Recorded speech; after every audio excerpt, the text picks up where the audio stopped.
सिया राम। आज के चर्चा में हमन बात करबो देव प्रबोधिनी एकादशी जिला हमन जेठौनी की तरह। जेठौनी एकादशी के महत्व के तो कहना ही का है। एक दिन भगवान कृष्ण और युधिष्ठिर जब बैठे थे तब युधिष्ठिर पूछे थे कि हे भगवान, देवउठनी एकादशी हरि प्रबोधिनी एकादशी के महत्व सुनाते हो, एकर का विधि है, कौन करे है, ये सब बात ला मूल बताते हो। तब भगवान कहा थे कि हे राजन, एक बार के बात है, ये ब्रह्मा जी और नारद जी के बीच के संवाद है। एक दिन नारद जी पूछते कि हे ब्रह्मा जी, समस्त पाप ला नष्ट करने वाली, पुण्य और मुक्ति देने वाली देवउठनी एकादशी के महत्व का है, एकर कैसे पूजा करे जाथे, एकर से का फल मिलथे, इला बताए के कृपा करते हो। तब ब्रह्मा जी की थे कि हे देवर्षि नारद, सब पाप ला नष्ट करने वाली ये देवउठनी एकादशी के महत्व मैं सुनावत हूँ, ध्यान से सुन। आगे कहा थे कि भागीरथी गंगा मनुष्य ला तभी तक के फल देते जब तक कार्तिक मास के देवउठनी एकादशी नहीं आए। तीर्थ में, नदी में, समुद्र में तभी तक के फल देते जब तक के ये देव प्रबोधिनी एकादशी देवउठनी एकादशी नहीं आवे।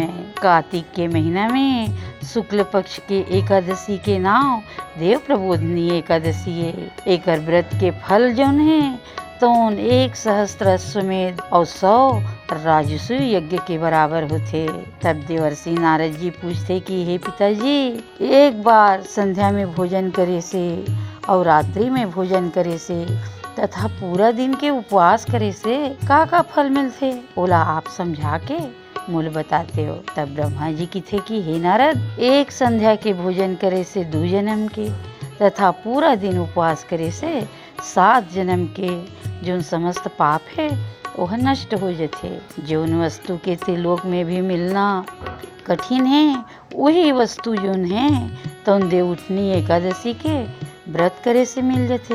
देवउठनी एकादशी के व्रत के प्रभाव से सुमेरु पर्वत के समान महान पाप भी क्षण भर में नष्ट हो जाते। अनेकों पूर्व जन्म के करे बुरे काम जौन है तो देवउठनी एकादशी के व्रत करे से क्षण भर में नष्ट हो जाते। जौन मनुष्य अपन स्वभाव के अनुसार देव प्रबोधिनी एकादशी के व्रत करते ओला पूर्ण फल मिलते। हे मुनि श्रेष्ठ, जौन मनुष्य थोड़ा भी श्रद्धा पूर्वक पुण्य करते ओकर पुण्य जौन है ए दिन पर्वत के समान अटल हो जाते। जौन अपन हृदय के अंदर में ऐसे ध्यान कर लेते कि आज मूल देवउठनी एकादशी व्रत करना है, आज मूल देवउठनी एकादशी व्रत करना है, ओकर तो 100 जन्म के पाप भी संकल्प करे मात्र से ही नष्ट हो जाते। और जौन मनुष्य देवउठनी एकादशी के रात में जागरण करते ओकर तो बीते हुए तथा आने वाले 10 पीढ़ी विष्णु लोक में जाके वास करते। नरक के अनेकों दुख ला भोगत जौन पितर मन विष्णु लोक जाके सुख भोगते। ब्रह्म हत्या आदि महान पाप भी देवउठनी एकादशी के दिन रात के जागे से नष्ट हो जाते। देवउठनी एकादशी के रात में जागरण करे के फल अश्वमेध यज्ञ के फल से भी अधिक होते। समस्त तीर्थ में जाए से, गोदान करे से, सोना दान करे से और भूमि के दान करे के फल जौन है तो कार्तिक महीना के शुक्ल पक्ष के देवउठनी एकादशी के सिर्फ रात के जागे के से ही बराबर हो जाते। ओकरे से जीवन सफल हो जाते और जौन देवउठनी एकादशी के व्रत द्वारा अपन कुल पवित्र कर लेते। आगे कहा थे कि संसार में जतेक तीर्थ है और जतेक तीर्थ के आशा करे जा सकते वो देवउठनी एकादशी के व्रत करने वाले के घर में रहते। मनुष्य जौन है समस्त कर्म ला त्यागते हुए भगवान के प्रसन्नता के लिए अगर कार्तिक महीना के देवउठनी एकादशी के व्रत करते तो मनुष्य ये एकादशी के व्रत से धनवान, योगी, तपस्वी और इंद्रिय ला जीतने वाला हो जाते। काबर के एकादशी भगवान विष्णु ला अत्यंत प्रिय है। ये व्रत के प्रभाव से मनुष्य पुनर्जन्म नहीं ले।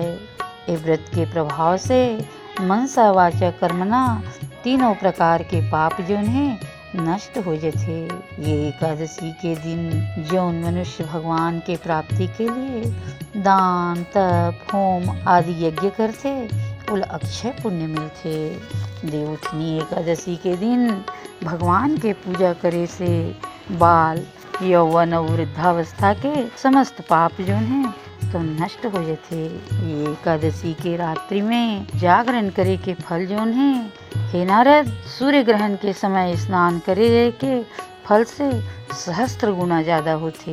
एकादशी के दिन जौन मनुष्य भगवान के प्राप्ति के लिए दान तप होम यज्ञ आदि करते उल अक्षय पुण्य मिलते। देवउठनी एकादशी के दिन भगवान के पूजा करे से बाल यौवन वृद्धावस्था के समस्त पाप नष्ट हो जाते। जौन मनुष्य देवउठनी एकादशी के व्रत नहीं करे ओकर समस्त पुण्य जोन है तो व्यर्थ चल देते। हे नारद, तहु ल विधि पूर्वक भगवान विष्णु के पूजा करना चाहिए। कार्तिक मास में धर्म परायण होके दूसर के घर के अन्न नहीं खाना चाहिए और एकादशी के दिन तो बिल्कुल भी दूसर घर के अन्न ग्रहण नहीं करना चाहिए। जो नहीं से करते ओकरला चंद्रायन व्रत के फल मिलते।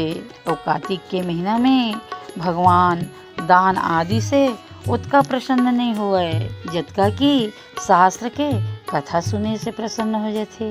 आगे ब्रह्मा जी कहा थे कि हे नारद, कार्तिक के महीना में जो मनुष्य भगवान के कथा थोड़ा बहुत पढ़ते सुनते हुकारू भी भरते ओला 100 गौदान के फल मिल जाते। जौन मनुष्य अपन कल्याण के लिए भगवान विष्णु के कथा सुनते वो अपन कुटुंब के उद्धार करके 1 सहस्त्र गौदान के फल पा जाते। जौन मनुष्य है देवउठनी एकादशी के दिन भगवान विष्णु के कथा सुनते ओला 7 द्वीप के दान करे के फल मिलते। जौन विष्णु के भक्ति पूर्वक कथा सुनते कथा कहने वाला ब्राह्मण ला यथाचित संतुष्ट करते वो उत्तम लोक में जाते। नारद जी की थे कि हे ब्रह्मा जी, आप एकादशी व्रत के विधान के है, अब कैसे व्रत करे से कौन सा पुण्य मिलते वो होल जरा समझा के बताओ। तब ब्रह्मा जी कहा थे कि हे नारद, एकादशी के दिन मनुष्य ला ब्रह्म मुहूर्त में उठना चाहिए, नदी तालाब कुआं में स्नान करना चाहिए, नहीं तो घर में ही स्नान कर ले। जैसे यथा योग्य बने वैसे स्नान करके नियम ग्रहण करना चाहिए। भगवान से विनय करना चाहिए कि हे भगवान शालिग्राम, आज मैं निराहार रही हूँ और दूसर दिन भोजन करूँ, एकर से आप मोर रक्षा करना। ऐसे विनय करके भगवान के पूजा करके व्रत प्रारंभ करना चाहिए। रात के भगवान के पास में गाना गाना चाहिए, भजन गाना चाहिए, नृत्य करना चाहिए, बाजा गाजा सहित भगवान के कीर्तन में समय व्यतीत करना चाहिए।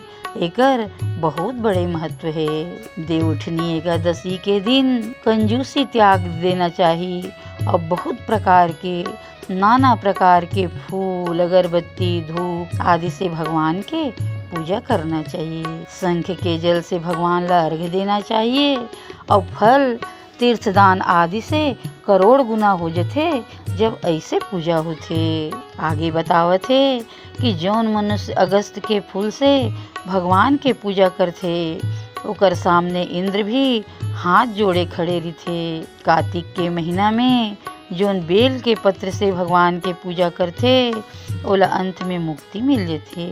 कार्तिक के महीना में जौन मनुष्य तुलसी जी से भगवान विष्णु के पूजा करते ओकर 10,000 जन्म के समस्त पाप नष्ट हो जाते। जौन मनुष्य नाम से तुलसी जी के दर्शन करते, तुलसी मैया ला छूते, ध्यान करते, कीर्तन करते या ओकर रोपण करते, ओकर सेवा करते, ओला हजारों कोटि युग तक के भगवान के घर में बास मिलते।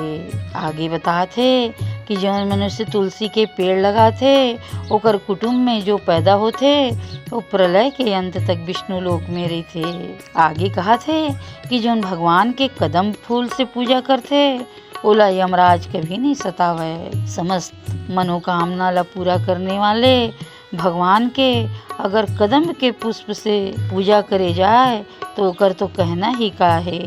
काबर की कदम्ब के फूल ला देख के भगवान बड़ा खुश हो जाथे। जोन गुलाब के फूल से भगवान के पूजा करथे ओला मुक्ति मिलथे। जोन मनुष्य बकुल व अशोक के फूल से भगवान के पूजा करथे वो अंत काल तक के शोक से रहित हो जाथे।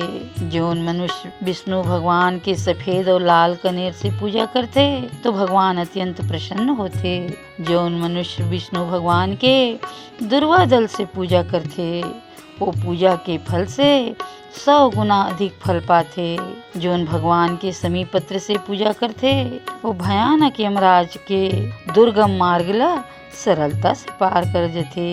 हे नारद, जोन मनुष्य चंपा फूल से भगवान के पूजा करथे वो आवागमन से छूट जथे। जोन मनुष्य सोन के बने हुए केतकी के फूल भगवान में चढ़ाथे ओकर करोड़ों जन्म के पाप नष्ट हो जथे। जोन पीला और लाल कमल से सुगंधित फूल भगवान में पूजा करथे ओकर श्वेत द्वीप में स्थान मिल जथे। ब्रह्मा जी कहते कि हे नारद, यही प्रकार से रात्रि में भगवान के पूजा करके प्रातः काल शुद्ध जल से नदी में स्नान करके स्नान के पश्चात भगवान से प्रार्थना करते हुए भगवान की पूजा करना चाहिए। ओकर बाद व्रत के लिए ब्राह्मण भोजन कराना चाहिए या शेर सीधा दे करके अपन व्रत करना चाहिए। मीठा बोल के ब्राह्मण मन ला विदा करना चाहिए। भोजन में गौ माता और गुरुजी के पूजा करना चाहिए। ब्राह्मण अगर आए तो भूर्ची दक्षिणा दे के नियम तोड़ना चाहिए। सोना सहित बैल दान करना चाहिए और जो मनुष्य रात्रि में स्नान करते और दही और शहद के दान करना चाहिए। जो मनुष्य फल की आशा करते ओला फल दान करना चाहिए और तेल के जगह घी और घी के जगह दूध और अन्न से जो चावल दान करते वो मनुष्य ये व्रत में भूमि में शयन करते और सब वस्तु सहित सैया दान करते। जोन मौन रहते जोन सोन सहित तिल दान करते।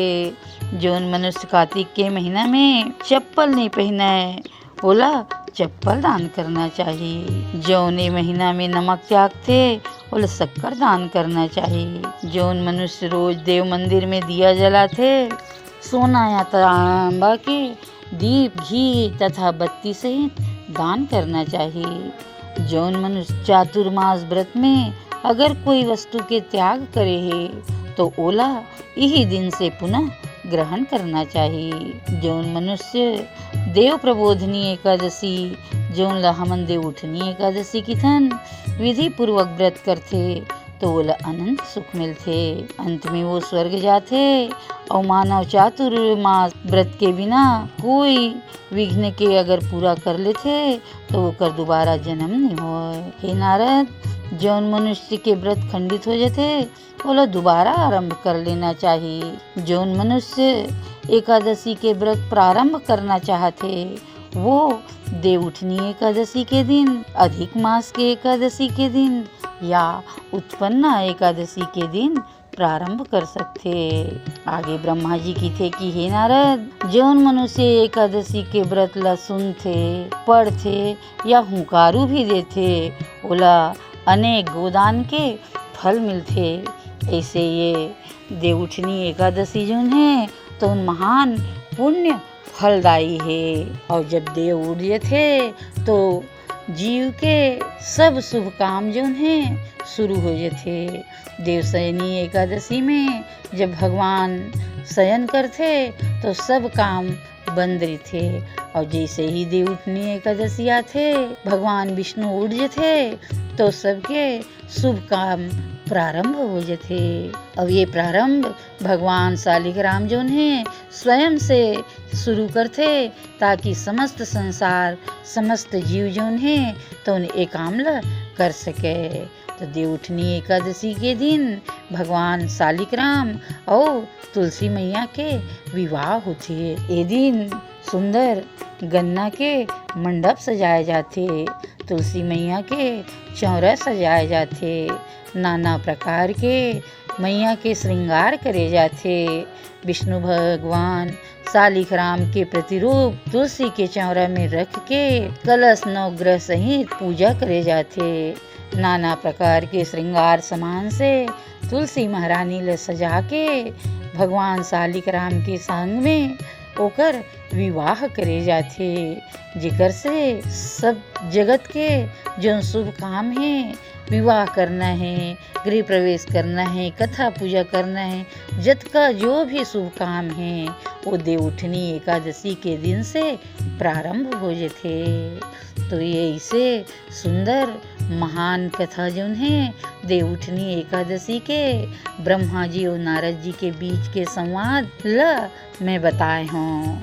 और यही बात ला भगवान कृष्ण भी बताए है कि देवउठनी एकादशी के समान वही एकादशी नहीं है जो समस्त शुभ कार्य के लिए स्वयं में सिद्ध और स्वयं में पुण्य से भरे हुए हैं। बोलो देवउठनी एकादशी महारानी की जय, एकादशी मैया की जय, तुलसी महारानी की जय, शालिक राम भगवान की जय।